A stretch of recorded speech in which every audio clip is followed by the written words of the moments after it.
Stephen A. Smith Show. Before I get on out of here, I had to talk about a story that's very, very important.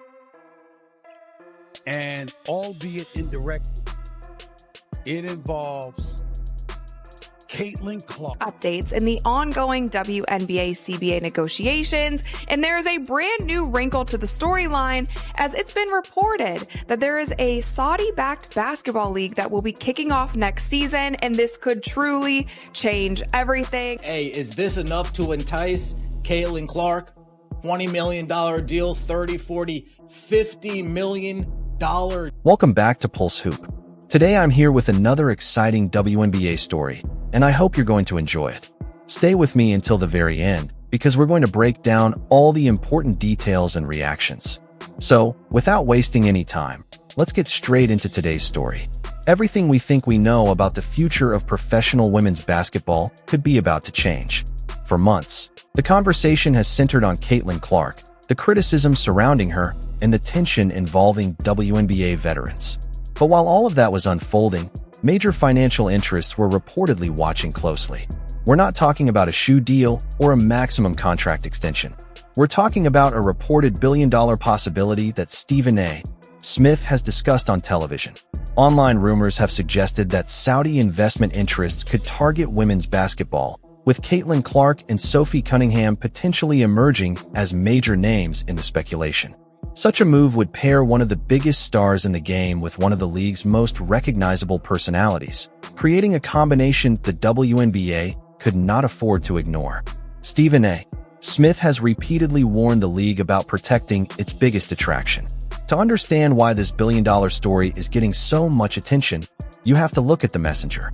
Smith has been one of the loudest voices discussing Caitlin Clark and the treatment she has received.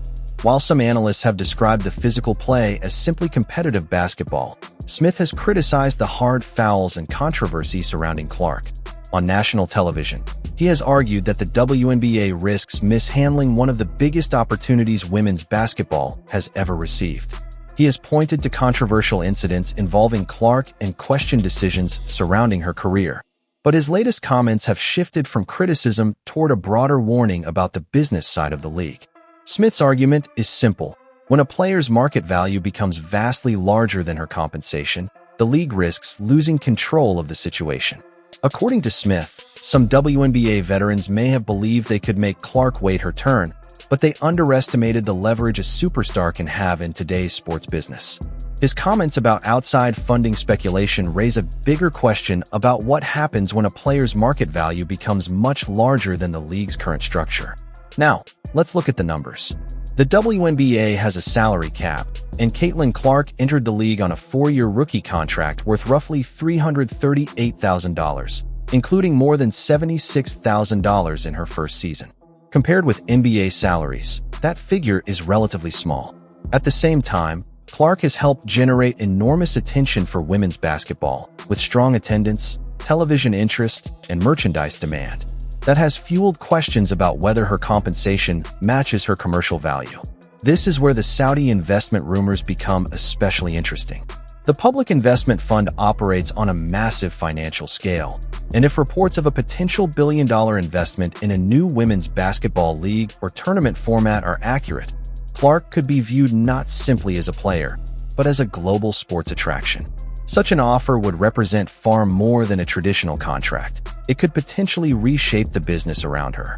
And when you put that possibility next to a rookie salary of around $76,000, the contrast becomes impossible to ignore.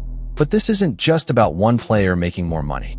It's about how outside investment can completely change the competitive landscape.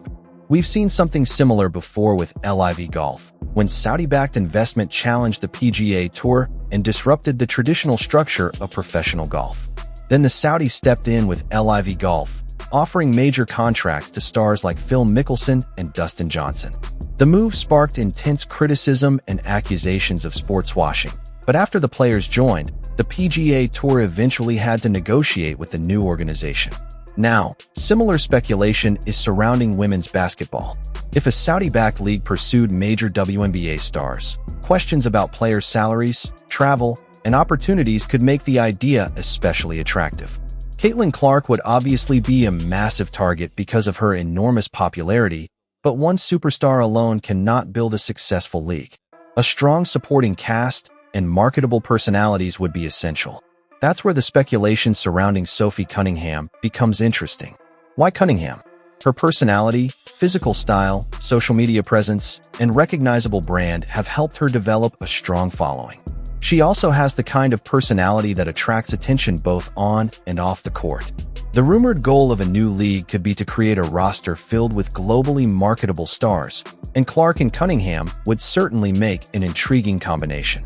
Clark brings generational star power, while Cunningham brings personality, toughness, and a distinctive presence that could help make the entire concept more marketable. When launching a new brand, Caitlin Clark and Sophie Cunningham could be the perfect faces. Stephen A.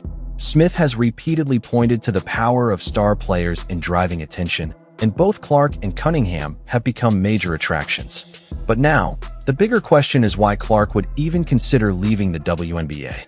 If the league had fully embraced her from the beginning, perhaps a massive outside offer would be easier to turn down. Instead, her arrival was followed by intense physical play, controversial moments, and constant media attention. We saw Clark take hard contact on the court, including the widely discussed Kennedy Carter incident, which sparked another wave of criticism. Stephen A. Smith questioned why the league wasn't doing more to protect one of its biggest stars. And in that environment, the idea of an alternative becomes much more interesting. Why stay if another opportunity could offer greater freedom, bigger money, and a completely different basketball experience? Clark has already received major outside offers before. Ice Cube once offered her $5 million to play 8 games in the Big Three, an offer she ultimately declined because her goal was to succeed in the WNBA. But now, the situation is different. The alleged Saudi-backed proposal would reportedly go far beyond a side opportunity, potentially involving a new league or global tour with fewer games, premium travel, and no traditional salary cap limitations. Of course, these reports remain speculation unless officially confirmed. And that brings us to WNBA Commissioner Kathy Engelbert and the league's upcoming media rights negotiations. If Caitlin Clark were ever to seriously consider a rival league, the potential impact on the WNBA's future media strategy could be enormous. Billions of dollars could be at stake as the WNBA looks toward its next media rights deal with networks such as Disney, Amazon, and NBC. Caitlin Clark's impact has become a major part of the league's growth story, but if she were ever to join a rival league, that leverage could change dramatically. The networks would have to reconsider how much they are willing to invest, and that could affect the entire league's financial future. Stephen A. Smith has repeatedly highlighted this kind of player leverage, arguing that when a star becomes a major business driver, the relationship between the player and the league changes. Of course, the reported Saudi-backed interest remains unconfirmed, but it raises a fascinating question about where women's basketball could be headed. Any Saudi involvement would also bring serious debate over sports washing, human rights, and the use of sports to build international prestige, just as we've seen with LIV Golf and the Saudi Pro League. But for players facing major financial differences, the decision isn't necessarily simple. If an athlete were offered millions elsewhere compared with a much smaller WNBA salary, the financial incentive would be difficult to ignore. And that's where Sophie Cunningham becomes especially interesting. If Clark and Cunningham were part of the same new basketball venture, their combined popularity could attract a huge audience. Instead of a traditional city-based league, the concept could potentially resemble a global tour, with major events in cities like New York, London, Tokyo, and Dubai. The focus would be on star power, high-profile matchups, and entertainment. Clark brings generational attention, while Cunningham brings her own personality, style, and growing fan base. Together, they could become powerful faces for an entirely new basketball brand. And if millions of Clark's followers followed her to that new platform, the pressure on the WNBA could become very real. However, the biggest question is what happens if Caitlin Clark and Sophie Cunningham actually decide to join a new basketball venture. The WNBA would still have its loyal supporters, but losing two highly marketable players could create a major challenge. So far, there has been no official confirmation that Clark or Cunningham are leaving, and the reported Saudi-backed proposal remains speculation. silence from their camps should not automatically be treated as confirmation either. Still, the rumors raise important questions about player leverage and the future of women's basketball. The timing also matters because the WNBA season is demanding, with constant travel and a heavy physical workload. So a competing league offering greater financial rewards, better travel conditions, and a different schedule could naturally become attractive to players. If a major investment really is being considered, the WNBA would have to respond by making its biggest stars feel valued and properly compensated. But there is another side to this story. The reported billion-dollar figure has not been officially confirmed, so fans should separate verified facts from online speculation. What is undeniable is that Clark has enormous commercial value, while Sophie Cunningham has developed a strong following of her own. If the two ever appeared together in a new league, the attention could be massive.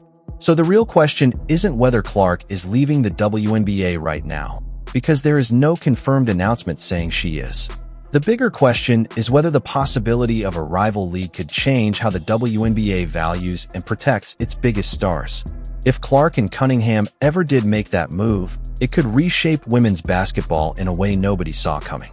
Would you still watch the WNBA if Clark and Sophie Cunningham joined a breakaway league? Let us know your thoughts in the comments. And don't forget to like, subscribe, and stay tuned to Pulse Hoop for more WNBA updates.